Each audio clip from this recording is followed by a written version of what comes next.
Hi friends, ഇന്നത്തെ ഡെമോൺസ്ട്രേഷനിലേക്ക് എല്ലാവർക്കും സ്വാഗതം. എല്ലാ ഞായറാഴ്ചയും ഈ ചാനലിൽ ഓരോ പെയിൻറ്റിംഗ് ഡെമോൺസ്ട്രേഷൻ വീതം അപ്ലോഡ് ചെയ്യുന്നുണ്ട്. ഇതുവരെ ചാനൽ സബ്സ്ക്രൈബ് ചെയ്യാത്തവർ ചാനൽ സബ്സ്ക്രൈബ് ചെയ്യണം. നോട്ടിഫിക്കേഷൻ ലഭിക്കുന്നതിനായി ബെൽ ബട്ടൺ ക്ലിക്ക് ചെയ്യുകയും വേണം. ചിത്രരചന പഠനത്തിനായി എൻ്റെ തന്നെ ഓൺലൈൻ ക്ലാസ്സുകളുണ്ട്. അതിൻ്റെ വിശദാംശങ്ങൾ ഡിസ്ക്രിപ്ഷൻ ബോക്സിൽ നൽകിയിട്ടുമുണ്ട്. നിരവധി പേർ പല തവണയായിട്ട് ആവശ്യപ്പെട്ട ഒരു കാര്യമുണ്ടായിരുന്നു. ഒരു അക്രിലിക് പെയിൻറ്റിങ്ങിൻ്റെ ഡെമോൺസ്ട്രേഷൻ ഇതിലൂടെ അവതരിപ്പിക്കണമെന്ന്. ഇന്ന് ഞാൻ നിങ്ങൾക്ക് വേണ്ടി അവതരിപ്പിക്കുന്നത് അക്രിലിക് പെയിൻറ്റിങ്ങിൻ്റെ ഒരു ഡെമോൺസ്ട്രേഷനാണ്. ഏറ്റവും സിമ്പിളായി തുടക്കക്കാർക്ക് ഏറെ ഉപകാരപ്രദമാകുന്ന രീതിയിലുള്ള ചെറിയ ഒരു പെയിൻറ്റിങ്ങാണ്. അത് ചെയ്തിരിക്കുന്നത് പാലറ്റ് നൈഫ് ഉപയോഗിച്ചിട്ടാണ്, ബ്രഷ് ഉപയോഗിച്ചിട്ടല്ല. അത്തരം പെയിൻറ്റിങ്ങുകൾ ചെയ്യുമ്പോൾ എന്തെല്ലാം കാര്യങ്ങളാണ് ശ്രദ്ധിക്കേണ്ടത്, അല്ലെങ്കിൽ എങ്ങനെയാണ് അതിൻ്റെ കളർ ആപ്ലിക്കേഷൻ എന്നുള്ളതൊക്കെ ഈ ഡെമോൺസ്ട്രേഷൻ നിങ്ങൾ കണ്ടുപോകുമ്പോൾ തീർച്ചയായിട്ടും മനസ്സിലാവും. ഇതിൻ്റെ ആദ്യ ഘട്ടം എന്ന നിലയിൽ നമ്മൾ ഉപയോഗിക്കുന്ന ക്യാൻവാസ് ക്ലോത്ത്, ആ ക്യാൻവാസ് ക്ലോത്തിൽ ഈ പെയിൻറ്റിങ്ങിൻ്റെ ഒരു കളർ ടോൺ സെലക്ട് ചെയ്തിട്ട് അത് വളരെ ലൈറ്റായിട്ട് ആ ക്യാൻവാസിൽ ബ്രഷ് കൊണ്ട് കളർ ചെയ്യുക എന്നുള്ളതാണ്. അത് എന്തിനാണെന്ന് ചോദിച്ചാൽ, ക്യാൻവാസിൻ്റെ ആ വൈറ്റ് കളറും അതിൻ്റെ ചെറിയ ചെറിയ കണ്ണികൾ അത് തെളിഞ്ഞു വരാതിരിക്കാനും, അതുപോലെ നമ്മൾ പിന്നീട് നിറങ്ങൾ അപ്ലൈ ചെയ്യുന്ന സമയത്ത് ചില ഗ്യാപ്പുകൾ ഉണ്ടായി വരാനുള്ള സാധ്യത ഉണ്ടെങ്കിൽ അതെല്ലാം ആദ്യത്തെ ആ കളറിങ്ങിലൂടെ പരിഹരിക്കപ്പെടുകയും ചെയ്യും. അതിനുവേണ്ടിയാണ് ആദ്യം നമ്മൾ ഒരു കളർ പെയിൻറ് ചെയ്ത് ആ ക്യാൻവാസിൽ കംപ്ലീറ്റ് ചെയ്യുന്നത്. ഇത് എങ്ങനെയെന്ന് നോക്കിയതിന് ശേഷം നമുക്ക് ഈ പെയിൻറ്റിംഗ് ഡെമോൺസ്ട്രേഷനിലേക്ക് കടക്കാം.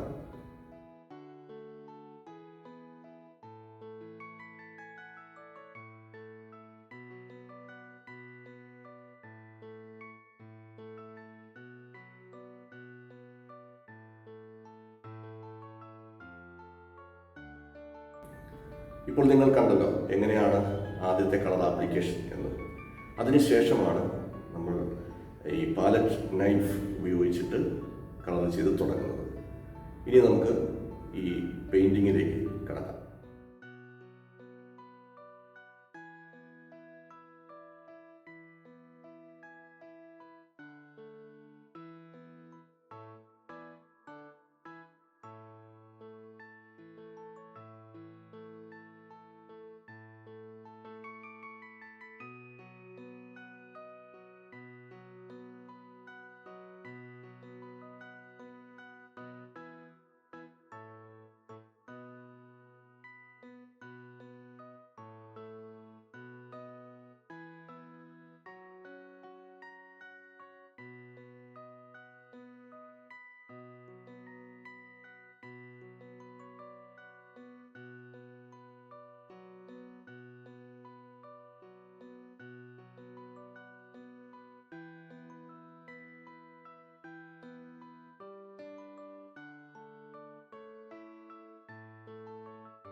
ഈ ഡെമോൺസ്ട്രേഷൻ ഇവിടെ പൂർത്തിയായി.